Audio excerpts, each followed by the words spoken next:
14 अगस्त 2005 सुबह का वक्त था। हीलियोस फ्लाइट 522 साइप्रस के लार्नका इंटरनेशनल एयरपोर्ट से ग्रीस के एथेंस इंटरनेशनल एयरपोर्ट जाने के लिए तैयार थी। सुबह के करीब 9:07 पर फ्लाइट ने उड़ान भरी। उस समय इसमें 115 पैसेंजर और 6 क्रू मेंबर सहित 121 लोग सवार थे और इसे उड़ा रहे थे 58 वर्षीय German contract base pilot Hans Jurgen Merten, जिन्हें कुल 16,900 फ्लाइट आवर्स का अनुभव था। वहीं इनके को पायलट के तौर पर मौजूद थे 51 वर्षीय पैम्पोस चार्लम्स, जिन्हें कुल 7,549 फ्लाइट आवर्स का अनुभव था। वहीं फ्लाइट अटेंडेंट के तौर पर एंड्रियास प्रोड्रोमो कमान संभाल रहे थे। उड़ान भरने के 5 मिनट बाद यानी 9:12 पर प्लेन 12,040 फीट की ऊंचाई पर पहुंच गया और इस ऊंचाई पर पहुंचने के बाद ही अचानक प्लेन में एक अलार्म बजने लगता है। जब इस अलार्म की जांच की गई तो पता चला कि ये take off configuration warning alarm था, जिसे देखने के बाद दोनों पायलट हैरान हो गए। और वो इसलिए क्योंकि take off configuration warning alarm तब बजता है जब प्लेन ग्राउंड पर होता है और उड़ान भरने के लिए तैयार नहीं होता। ऐसे में 12,000 फीट की ऊंचाई पर इस अलार्म के बजने का मतलब दोनों पायलट को समझ ही नहीं आ रहा था। स्थिति की गंभीरता को भांपते हुए उन्होंने एटीसी यानी एयर ट्रैफिक कंट्रोल से संपर्क साधना ही उचित समझा। फिर उन्होंने तुरंत ही एटीसी से संपर्क कर उन्हें बताया कि उनके विमान का take off configuration warning alarm बज रहा है। पायलट एटीसी को ये सब बता ही रहे थे कि इतनी ही देर में प्लेन के कॉकपिट में मौजूद कंट्रोल पैनल पर कई सारे अलार्म एक साथ बजने शुरू हो गए और इन अलार्म्स की आवाज के कारण पायलट्स की आवाज एटीसी तक पहुंचना भी बंद हो गई। साथ ही प्लेन का मास्टर क्वेश्चन अलार्म भी बजने लगा था, जिसका मतलब था कि प्लेन के कई सारे सिस्टम एक साथ ओवरहीट हो चुके हैं। दोनों ही पायलट्स की दिक्कतें अब बढ़ने लगी थी। उन्हें कुछ समझ नहीं आ रहा था कि अचानक ये सब क्या हो रहा है। इधर ये सब देखकर प्लेन में अफरा तफरी का माहौल बन गया। क्रू मेंबर लगातार यात्रियों को शांत कर रहे थे। सभी पैसेंजर्स को सांस लेने में काफी ज्यादा दिक्कत आ रही थी, इसलिए उनके ऑक्सीजन मास्क अपने आप ही नीचे आ गए। दरअसल जब प्लेन में ऑक्सीजन का लेवल कम होता है तो ऑक्सीजन मास्क अपने आप ही नीचे आ जाते हैं। इस दौरान प्लेन लगभग 18,000 फीट की ऊंचाई पर था। पायलट बार बार एटीसी से संपर्क कर उन्हें अपनी समस्या बताने का प्रयास कर रहे थे, लेकिन उनकी बात एटीसी तक पहुंच ही नहीं पा रही थी और कुछ ही देर में प्लेन का एटीसी से कनेक्शन भी पूरी तरह टूट गया। इसके बाद भी एटीसी ने बार बार फ्लाइट से संपर्क साधने की कोशिश की, लेकिन उन्हें कोई उत्तर नहीं मिला। प्लेन अब लगातार ऊपर की ओर बढ़ता जा रहा था। आमतौर पर इस रूट पर फ्लाइट को लगभग 1 घंटे और 45 मिनट का समय लगता है, यानी करीब 10:45 पर इस प्लेन को एथेंस एयरपोर्ट पर पहुंचना था। 9:23 पर प्लेन 34,000 फीट की ऊंचाई पर पहुंच चुका था। इसके बाद 9:37 पर यह विमान एथेंस के फ्लाइट इंफॉर्मेशन रीजन में पहुंच गया। 10:12 से 10:50 तक एथेंस एटीसी यानी एथेंस एयर ट्रैफिक कंट्रोल की टीम रेडियो कॉल्स के जरिए इस प्लेन से संपर्क साधने की कोशिश करती रही, लेकिन उन्हें कोई जवाब नहीं मिला। अब 10:45 हो चुके थे और इस समय प्लेन को एथेंस इंटरनेशनल एयरपोर्ट पर लैंड करना था, लेकिन प्लेन का अभी तक कुछ अता पता नहीं था। कुछ अनहोनी की आशंका के चलते ग्रीस अधिकारियों ने तुरंत ही अपने 2 सबसे बढ़िया F-16 फाइटर जेट को इस विमान को ढूंढने के लिए भेजा। कुछ ही देर में इन फाइटर जेट्स ने हीलियोस फ्लाइट 522 को ढूंढ लिया। इनमें से एक फाइटर जेट उड़ते उड़ते इस विमान के बहुत करीब आ गया था, ये देखने के लिए कि अंदर आखिर चल क्या रहा है। तो इस फाइटर जेट पायलट ने देखा कि प्लेन के अंदर को पायलट की सीट पर कोई बैठा हुआ है। वहीं मेन पायलट अपनी सीट पर सिर नीचे करके बेसुध हालत में पड़ा हुआ है। फिर ये फाइटर जेट पीछे गया और अब इसने पीछे वाली खिड़की से प्लेन के अंदर के हालात का जायजा लिया। लेकिन फाइटर जेट के पायलट के लिए हैरानी की बात तो ये थी कि अपने बराबर में 2 फाइटर जेट्स के उड़ने के बावजूद किसी भी पैसेंजर्स ने मुड़कर उनकी तरफ नहीं देखा। किसी भी पैसेंजर की तरफ से उन्हें कोई भी रिएक्शन नहीं मिला। तभी लगभग 11:49 पर फाइटर जेट्स के पायलट्स ने देखा कि एक शख्स प्लेन के कैबिन से होकर कॉकपिट की तरफ जा रहा है। कुछ ही सेकंड्स में ये शख्स प्लेन की पायलट सीट पर बैठा हुआ दिखाई दिया। कॉकपिट में बैठे इस शख्स को देखकर फाइटर जेट्स के पायलट ने इसे इशारा कर स्थिति के बारे में जानना चाहा। ये शख्स भी उन फाइटर जेट्स के पायलट्स को कुछ बताना चाह रहा था, लेकिन वो कुछ बोल ही नहीं पाया। तभी लगभग 1 मिनट बाद 11:50 पर प्लेन के लेफ्ट इंजन ने काम करना बंद कर दिया और प्लेन लेफ्ट साइड से झुककर तेजी से नीचे की ओर गिरने लगा। पायलट सीट पर बैठा वो शख्स इसे कंट्रोल करने की कोशिश तो कर रहा था, लेकिन वो इसे कंट्रोल कर ही नहीं पा रहा था। ठीक 12 बजे प्लेन के राइट इंजन ने भी काम करना बंद कर दिया। प्लेन का कंट्रोल अब पूरी तरह से खो चुका था। 12:04 पर प्लेन एथेंस से लगभग 40 किलोमीटर दूर ग्रामेटिको की पहाड़ियों में जाकर क्रैश हो गया और इसके क्रैश होने के साथ ही इसमें सवार क्रू मेंबर समेत सभी 121 लोगों की मौत हो गई। दोस्तों, एक बार महसूस कीजिए उस पल को जब 121 यात्रियों से भरा ये प्लेन जब पहाड़ से टकराया होगा तो क्या गुजरी होगी उन फाइटर जेट्स के पायलट पर, जिन्होंने लोगों को अपनी आंखों के सामने जाते हुए देखा होगा और वो इनके लिए कुछ भी नहीं कर पाए होंगे।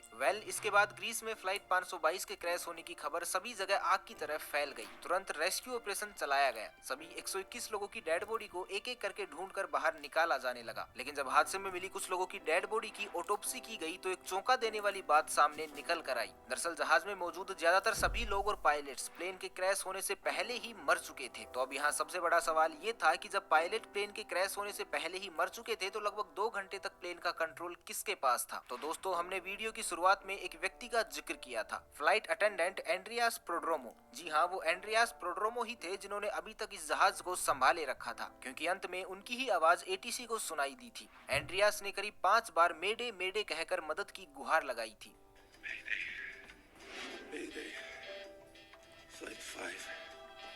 एंड्रियास के पास यूके कमर्शियल पायलट का लाइसेंस तो था, लेकिन उन्हें इतना एक्सपीरियंस नहीं था कि वो बोइंग 737 जैसे प्लेन को कंट्रोल कर सके। लेकिन बावजूद इसके वो इस विमान को घनी आबादी के क्षेत्र से दूर ले जाने में कामयाब रहे। जब एक्सपर्ट्स ने इस घटना के पीछे की वजह जानने के लिए जांच शुरू की तो उसमें